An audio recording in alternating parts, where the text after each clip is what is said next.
What's going on, everybody? So I do YouTube videos, and typically I just do metal detecting videos, and they're just shitty quality, and they're not a lot done with them putting them together, just finding beer tabs and sometimes gold rings. If y'all have a Minelab Excalibur 800 or 1000 8-inch or 10-inch, I'd give you a rundown on how I use mine in the location that I live or metal detect.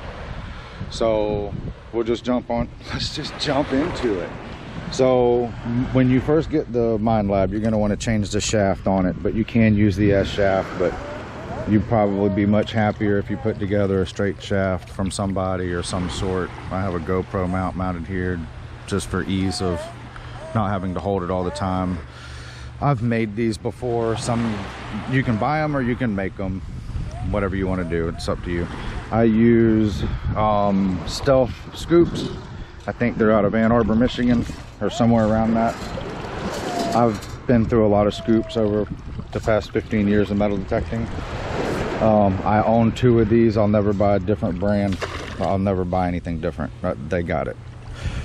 They're not cheap, but you know, they're good, and they bend, but I had 210 pounds, 215 pounds on it, and it buckled at the bottom. It was completely my fault. I mean, anyway, enough about all that. You want a good scoop, and you want to change out the shaft. A lot of people have to change out the way the headphones are. I changed the band. I just rig it together. I cut the old band off. I rewire and tape everything up.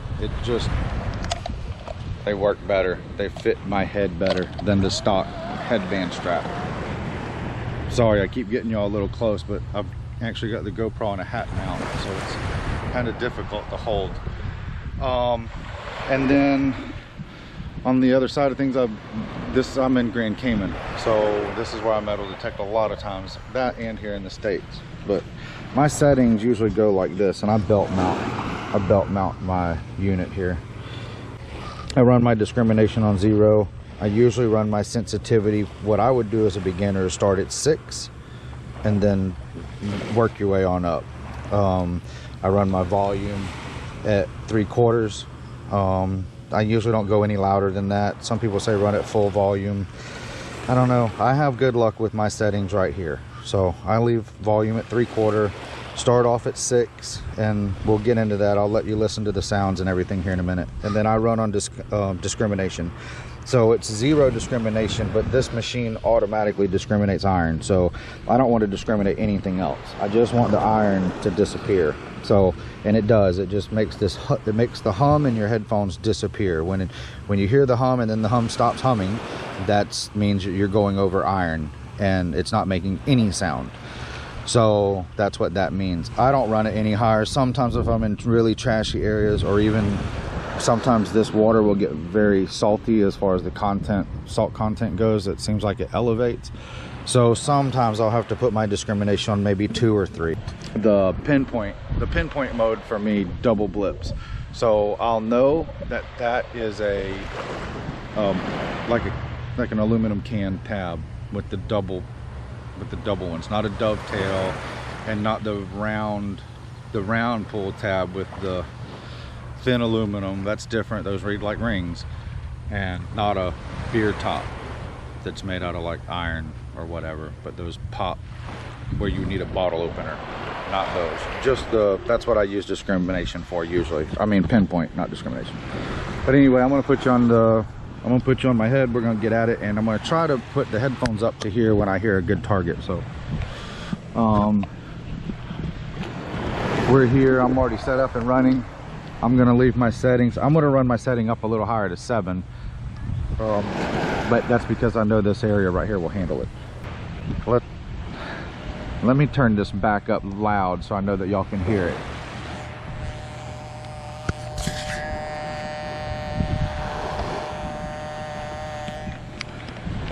Okay, so that's the sound that you want to hear, only not that loud. It had to be turned up, not by the volume, but by my threshold. When I turned my threshold up, that sound got louder. So you want to hear that sound, you just want it to be as low on the threshold. You want to turn that down, and that's as you want to, everybody says it's like a bee humming or whatever. You just want it to have that low sound that you can still hear.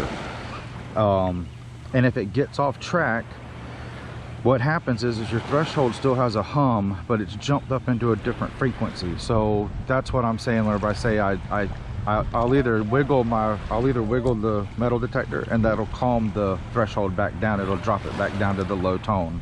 That, or you can do it like a ground balance. You can bounce the coil up and down, and sometimes that'll do it. My threshold disappeared. I can't hear it anymore.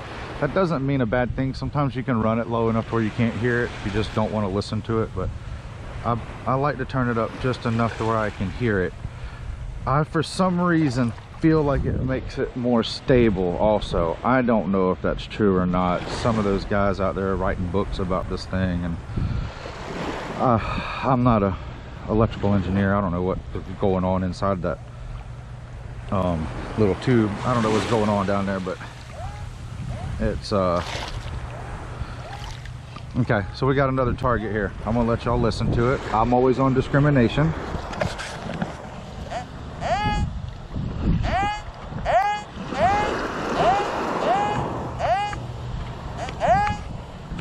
I'm going to pinpoint.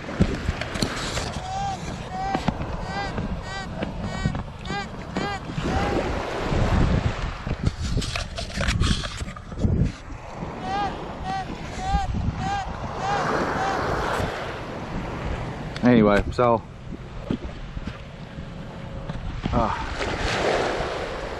I'll go back on discrimination. We're gonna find it here. Sounds good.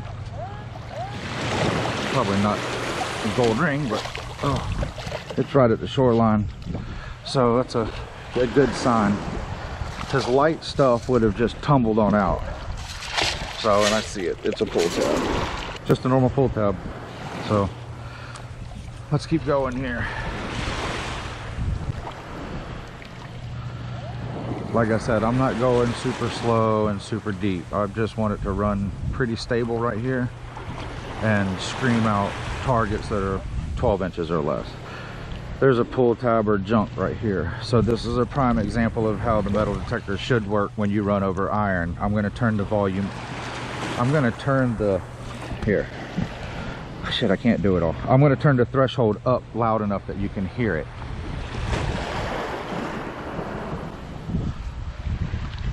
So you'll see, you'll listen to it disappear. Ready?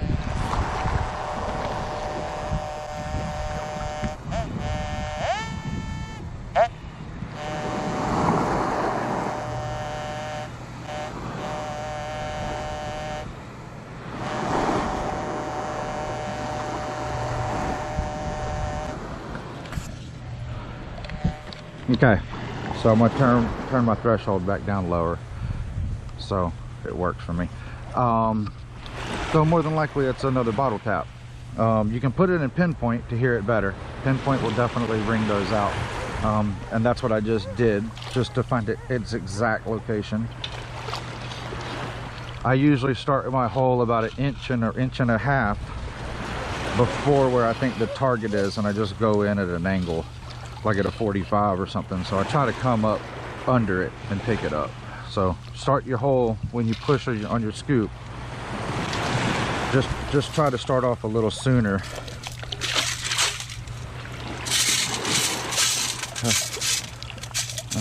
Oh, Cayman change. So US coins are made out of nickel and other metals that will pick up on this. Cayman change is made of iron, pretty much. It rusts out, it disappears. It's got a thin layer of something over it, but the Excalibur, it's iron, and so it just nulls it out. That's why you don't hear it. And I don't dig a lot of chain from Grand Canyon either, because I don't dig, most of the time I don't dig the iron targets.